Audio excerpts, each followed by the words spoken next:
Okay, finally, it's been a long time coming, but I've been wanting to do a video on the Dewalt DCN 690 series framing nailers. Finally hit the market here in the United States. Now these things have been on the market in the UK for I think almost 2 years now. Not quite 2 years, but almost 2 years. Been on the market in the UK with very mixed reviews, and I think that's been part of the reason for the slowdown in whether or not these would even make it to the U.S. market. So we'll show a little bit about what's going on and why. So after that little interruption, we want to discuss a little bit about how, why we use nail guns. Well, obviously the original cordless nailer was a hammer, but nail guns are a lot faster, a lot more efficient as far as bending nails. You're more likely to bend nails using a conventional hammer than a nail gun. They also take less skill. Hammering with a hand nailer, with a regular hammer, is it takes a fair amount of skill to work quickly with that.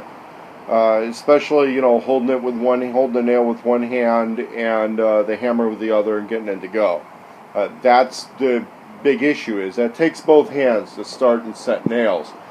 With a nail gun, you can hold, let's say for example, a camera with one hand, a nail gun with the other, and drive framing nails, right? You can drive framing nails one-handed, as opposed to having to reach in a nail pouch, get them out, that sort of a thing. Obviously, you should set other things down when reloading the nail gun, but there's no rule, there's no safety admonition in any of the owner's manuals on these, anything that says, hey, listen, you got to use two hands on a nail gun. It's not the case. Nail guns are pretty much a one-handed tool. In general, on framing nailers, that's also, it's about an 8 to 10 pound tool. 10's kind of heavy, 8's considered a lightweight one. These all run in right around 9 pounds, 8-9 pounds, a little over, a little under, depending on what nails it's loaded with, that sort of a thing. The three stages of technology on this are, of course, the straight pneumatic. This requires hooking up to an air compressor, air line. This one is a Harbor Freight nail gun, and as far as nail guns go, these are some of the cheapest and some of the best for the money out there.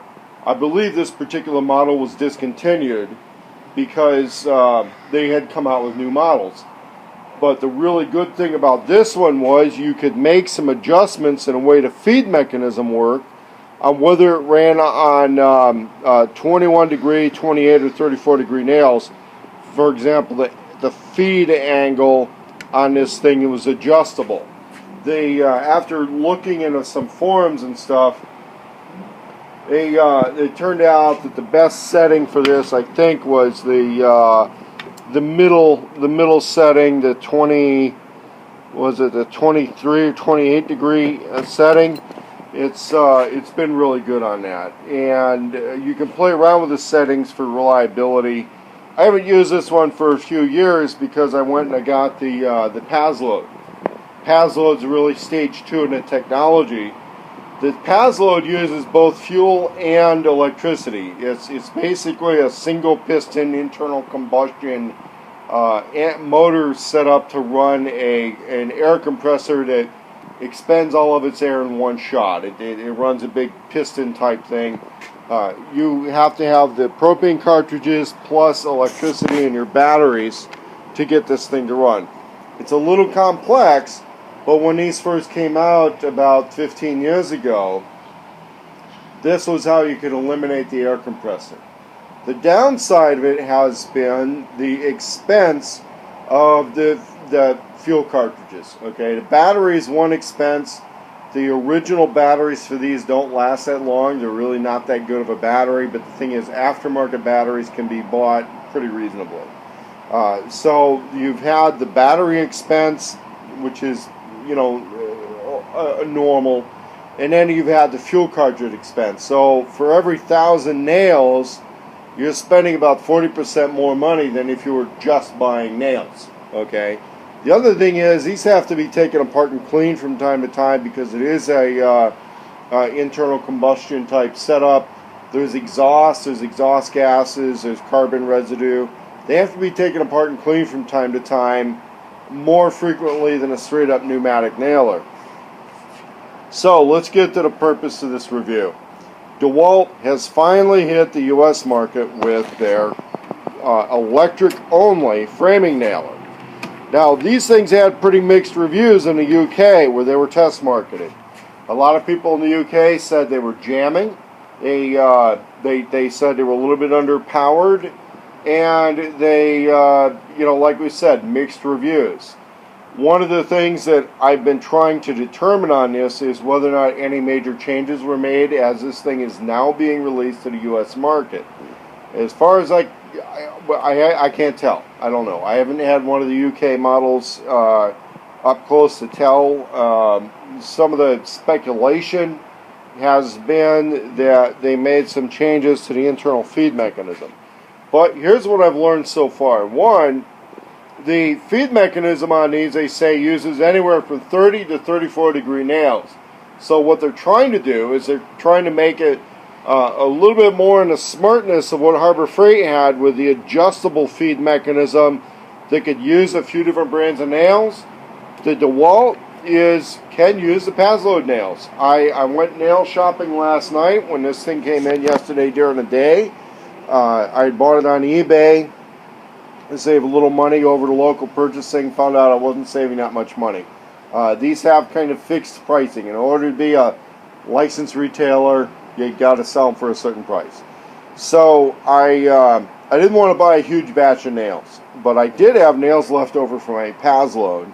I loaded this with the most difficult nails to feed, which is the 3-inch ones with a little bit of adhesive on there, and that's what we can use. Okay, so we've got a couple different modes here. We've got sequential, which is basically you have to press into safety.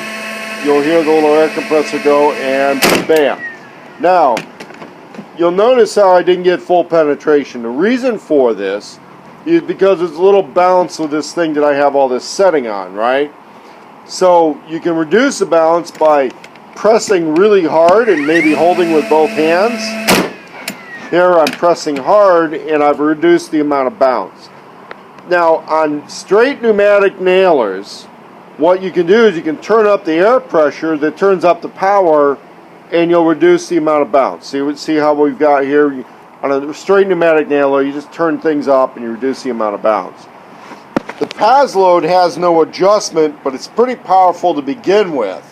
And so what happens on the Paslode is, if you need to shoot through, let's say, these had been bolted on, and those are a little thick, but on fence construction, there's little metal brackets that we'll use, little framing brackets. And if you have a good, powerful nail gun, you just shoot right through those. You don't necessarily have to aim for the little hole in there. The hole in there is for getting screws started, but you could just shoot through the metal bracket with a good nail gun. The Paslode would shoot through those no problem at all. I'm guessing that with the Dewalt, you're not going to be able to shoot through some of those metal brackets. We'll do a little testing later on, but these things are a little bit maxed out on power to go through regular lumber. I also think that some of the criticism against these things in the UK had a lot to do with whether or not somebody was trying to punch nails through really old, hard lumber. And if you're trying to punch nails through old, hard lumber, I think that DeWalt's going to give you a little bit of a problem. The power is going to be just fine for newer lumber. Old, hard lumber, if you're using that stuff a lot, you're going to have to be breaking out your claw hammer every once in a while to get those nails the rest of the way in. So on brand new construction, you're probably not going to run into a problem. The other thing is, because this thing runs the air compressor for every shot, when you switch this over to bump fire mode, the way bump fire works is you hold the trigger down and you can do multiple hits. See, we're holding the trigger down, and kind of hard for me to do on this piece of wood, but we would hold the trigger down, and then the final triggering happens when you push it down on the wood. Now it seems to be getting okay, but this is pretty soft wood too. This is some deck lumber. It's pretty soft. On sequential mode, I personally don't use that. I'm a little slower on the carpentry, a little more careful. Professional framers aren't going to tolerate somebody who does things only in sequential mode. The other thing to understand is, on the Paslode and the Dewalt, it's selectable to go into that mode a lot of times, but the default setting on these is always bump fire. You can hold that trigger down, you just hold the trigger down and go do your nails. Okay, that's how that would work if I had it hooked up to an air compressor. Now that I think about the Paslode, I don't think that is selectable on that. I think that if you just hold that trigger down and start pounding, you can do that. Again, it's a nail gun, not a firearm. Up to this point, DeWalt's largest nail gun had been this finish nailer right here that would shoot the 15 gauge nails. Now these can be used for framing in RVs and boat type stuff or heavier lumber, and you can use them for exterior trim. You're just not going to use these on 2x4s all that much. But I've done non-load bearing walls like set construction type stuff. It's okay for that. If you're going to do real framing though, off grid, electric only is a really smart way to go. And we're going to do a little bit more review on this DeWalt nail gun later on, but I've got to get to work right now.